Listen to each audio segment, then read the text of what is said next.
back to flipping the script fishing. Now it's getting to be later winter, midwinter, but that pre-spawn is right around the corner. And I want to talk to you about one of my favorite baits to throw this time of year is the suspended jerkbait. Now while the water is cold, fish will eat that jerkbait. Anytime I've caught them from when the water's as cold as 35 degrees all the way up to 60 degrees. So it really shines in those cold months, especially that suspended jerkbait. And a lot of times I like to hit it when it's just sitting still. But let me show you a couple of my favorite jerkbaits and why I like to throw them and when. Now, it's hard to beat this jerkbait. I mean, it catches fish. It's perfectly tuned right out of the box, and not much you have to do with it. However, it's expensive, and that is the Mega Bass. All right, now this is my favorite color, and this is one I will throw when that water's clear, and you know, this bass are a little bit more finicky, but this is the 110 Mega Bass 110 plus, so this would get a little bit deeper, and it's a phenomenal bait. Sits right in the water and suspends really well, and you'll catch fish on it. All right, now this is a Mega Bass. See how it does.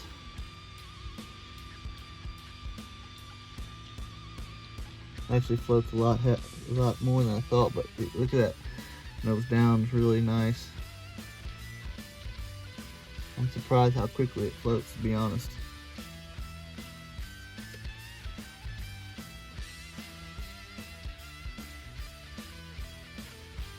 Now, if you don't want to go so expensive, you want to go a little bit more mid-range. A really nice jerkbait is a Jackal. Okay, that's the squad minnow.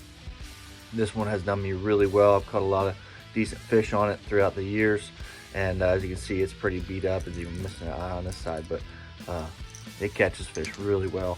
This color is really good on lakes all over the place. So we're in Tennessee in particular. I fished it up in Pennsylvania. It's done well up there. So this is one that's probably going to run you around $12 or $13. This one's in the 20s. Here's the Jackal squad minnow. Okay, I like how it really has a nose down on it, and it suspends pretty well.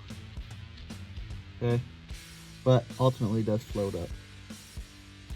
So let me show you probably my favorite jerkbait, and it's actually one of the cheaper ones. This is XPS model, the Bass Pro Shop model. Okay, and it's got that olive green back. It's clear. This one's old, kind of getting some age on it. Here's the deeper model. I've done really well on this one as well, but you can see how much cleaner that one is. These jerkbaits, they're gonna run you about, I think I first bought them, they were around $6.50, but I think they're up to about $8 now. But really good baits, and I've caught a lot of fish on them. Here's the XPS, Bass Pro XPS. Obviously you can see how it floats. It's supposed to be suspended. Good thing is it does go nose down. However, you see how it floats. So good thing is if you break off, sometimes you get that back as long as it didn't break off at, you know, by getting hung up the hooks. Okay, so that's your XPS. That's your cheaper model. Okay, here's the deeper diving XPS. That was just like the other one out of the box. That one actually floats pretty heavily. But like I said, most of the time with that deeper one, I'm fishing it real aggressively. I'm not pausing that real long, so I don't have to worry. I'm not that worried about that it doesn't suspend. This one here, I don't have anything added to it, okay, and it will float. However, if you'll notice this bill, the bill's really beat up, and it's because I hit I jerk this thing against those rocks, and it really bangs on those rocks. Um, and I actually fish it with heavy line. Those the clearer ones, the mega bass for instance, I'm going to throw that on 10 or 12 pound test line. Okay, this here, I'm throwing this on 17, sometimes 20 pound test line. I'm trying to get really aggressive with it.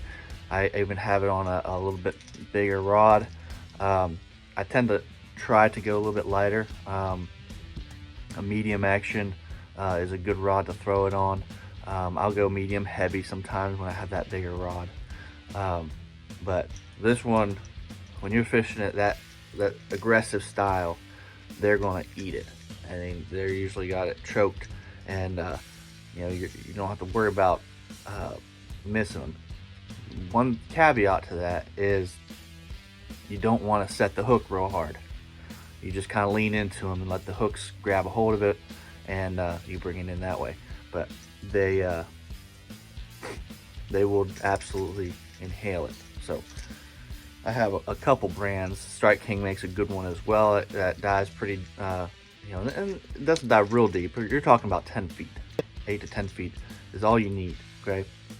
This one here, I'm fishing it more in the 4 to 6 foot range.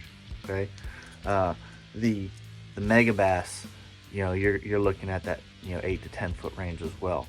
Now here, I've tuned this one up. This is that one I've been using for a long time. Yeah, that's nice.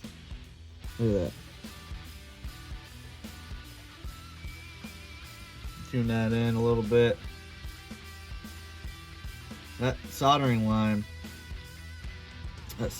you can really tune it in well, because it's really malleable, wraps really well, and it's easy to break off a piece, just little by little till you can get it dialed in right. That's nice right there.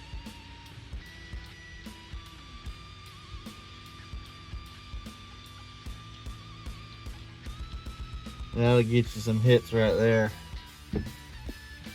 I find that you get a lot more bites when you allow it to sink slowly. However, if you break off, it's gone. It hangs up a lot more. So all of those things you need to take into consideration with your jerkbait. How important is it to get that couple extra bites? Okay.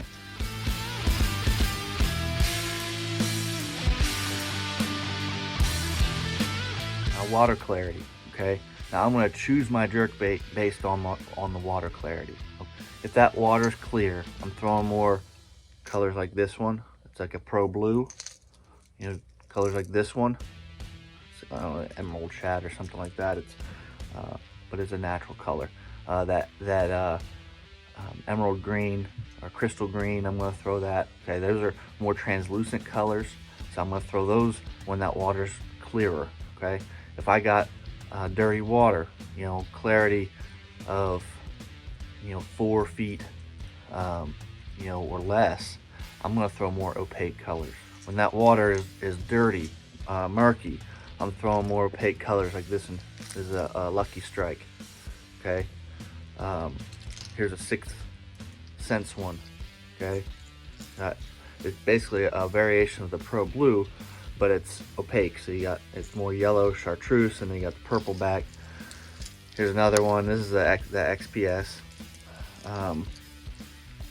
So when you have those tributaries getting muddy, if you have a big rain or something like that, and you have those tributaries getting muddy, or I'm fishing like a mud line or something like that, then I'm going to throw those more opaque colors.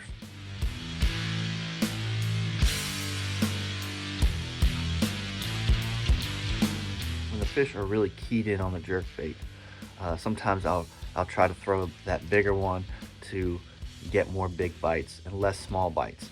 Okay, so I may throw that bigger style. Okay, and these are both Lucky Craft. So this one here is the same as a Lucky Craft, but it's obviously a lot smaller. So this I'll throw when the bass is a little bit more finicky, or when in that really clear water. You got dirty water, probably throwing a little bit bigger, especially if you have a lot of big fish in the area. I'm gonna probably throw a little bit bigger to try to get that big bite. A little one is when the bite's real, not real fast, a little bit more finicky. I might throw something like this, okay?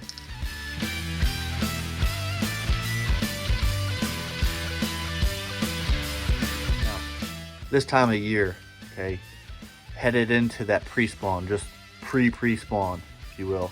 I'm gonna be focusing on 45-degree angle banks with chunk rock. Sunny banks. If a bank gets a lot of sun, I want to focus on those as well. And mouths of creeks,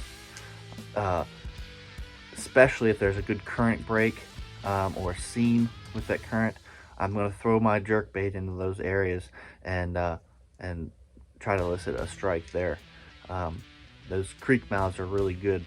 They'll get in those creek mouths just before they start to work their way back to those spawning flats and those spawning areas.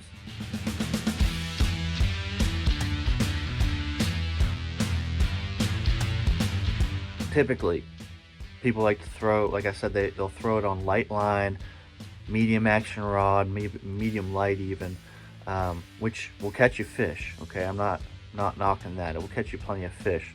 I like to fish my jerkbait pretty fast,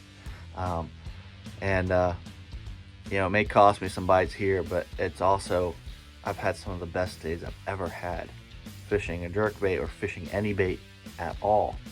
Okay, and I'll fish it on a medium heavy 7-foot 7.3 or medium action rod with bait casting gear with 17-pound test line is what I really like to throw it on.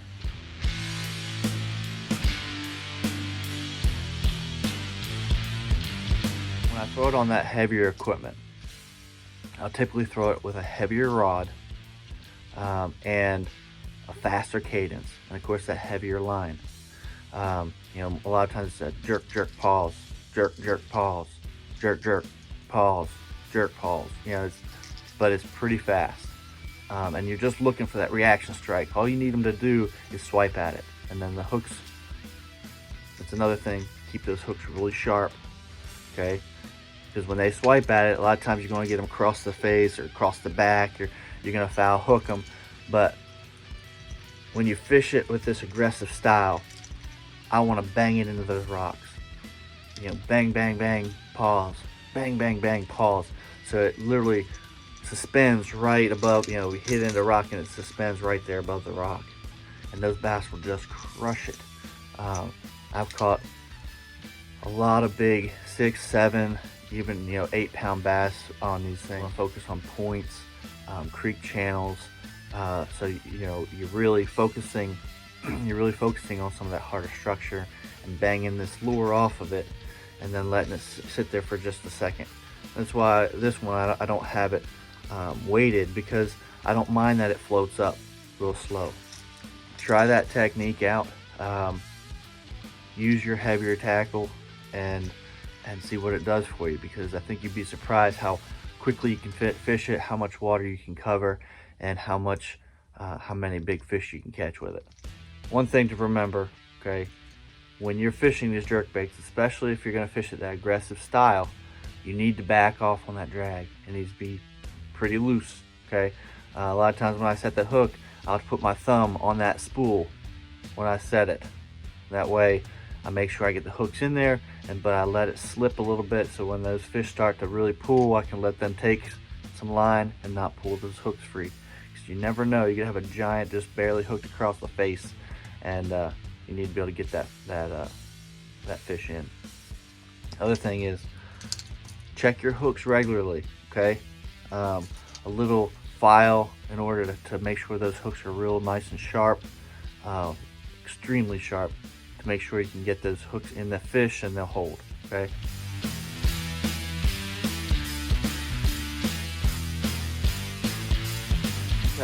Show you how I tune these up, okay? These XPS ones, they tend to float more. They don't suspend real well, but to be honest with you, a lot of times I fish them so aggressively that I don't really need to worry about it suspending for very long. As long as it has a little bit of a pause, that's what you want. Now these XPS ones, what I do is, if you'll notice that treble hook, okay, now this is just soldering line, and I'll take that soldering line and I'll wrap it around the hook, and that will get it to suspend right. To get my jerkbait to suspend, typically I like to put a real fine solder around that front hook, like I showed you on that one jerkbait. I picked this up at the store because I couldn't find the fine solder, so I picked up this artisan wire. It's pretty thin, bends pretty easily, so I think it will do the same trick. So we're gonna give it a shot. All I'm gonna do, I'm gonna take off a piece of wire.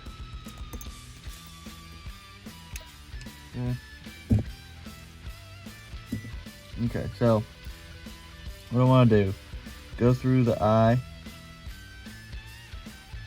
hold it down, try to make it about the length of the shaft of the hook, like that. Come down around this way, and then just wrap it. Okay, put it down. You want to make it as tight as you can. This stuff isn't very heavy, so you really have to put a good bit.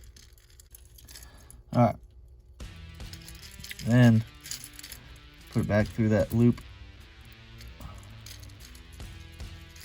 Pull it through.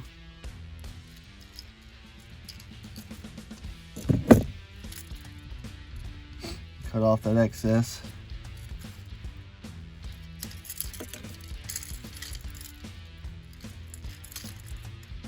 All right, now I'm gonna leave it like this until I can get it dialed in. Okay, hopefully this will be a little heavy, or well, hopefully we'll be spot on, but hopefully, you know, it will be heavy so I can just take line off.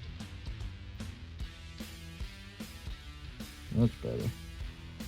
All right, now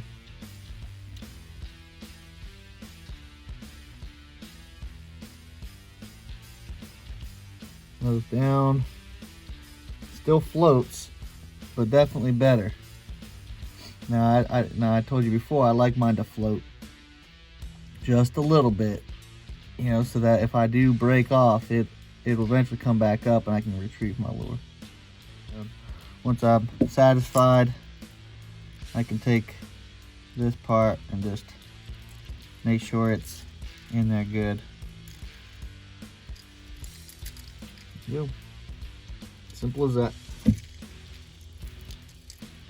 You saw how you can buy that cheap crank, or that cheap jerkbait, and just with a little bit of soldering line right there on the hook, you can tune that thing in and it will suspend better than anything out of the package, even that expensive Megabass. Now, I don't want to knock on Megabass because they catch fish, don't get me wrong. Those hooks are super sharp. They're nice baits, don't get me wrong. They're expensive. I can get this thing to suspend and do what I want it to do, just with a little bit of soldering line, a little bit of testing, and you can get it done.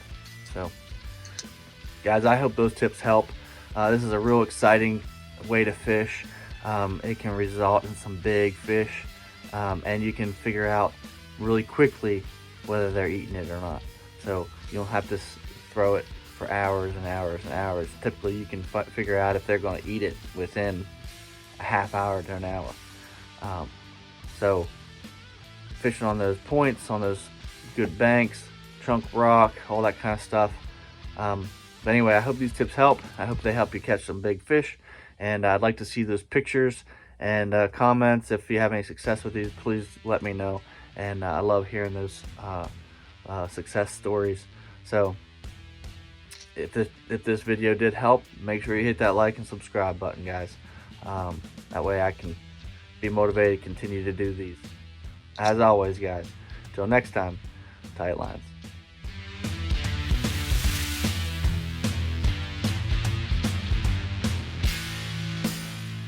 Here's the Lucky Craft, that smaller one. It looks like it's dialed in a little bit better. See that? It actually sinks real slow. Okay, now you'll get more bites with that. Of course, you're gonna lose more, but that one is actually dialed in really well. This one also is a Lucky Craft. Alright, Lucky Craft, you know, are in that mid-range, but they're pretty good out of the box. Here's a Strike King.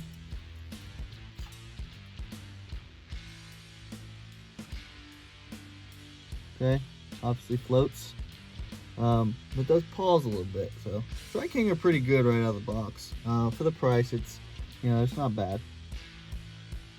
All right. Okay, this one is a Lucky Strike. It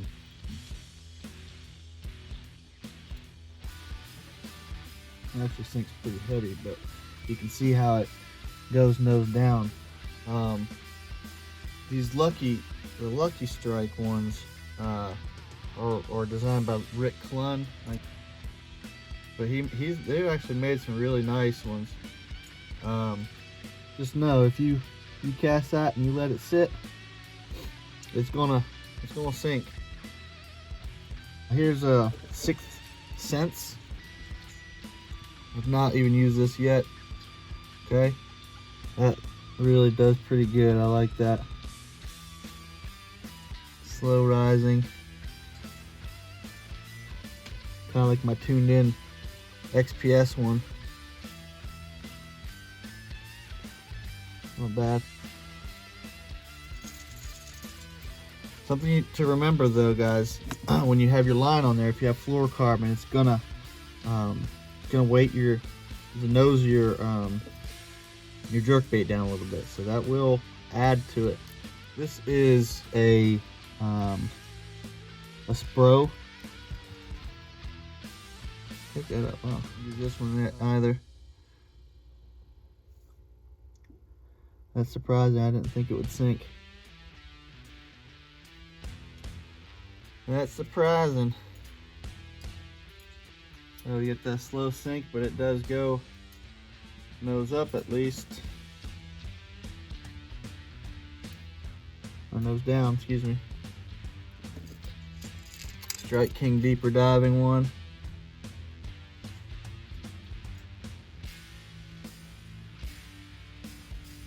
Definitely nose down. Not bad. This is X-Wrap, a Rapala X-Wrap. Let's see how that one works. Actually, not bad.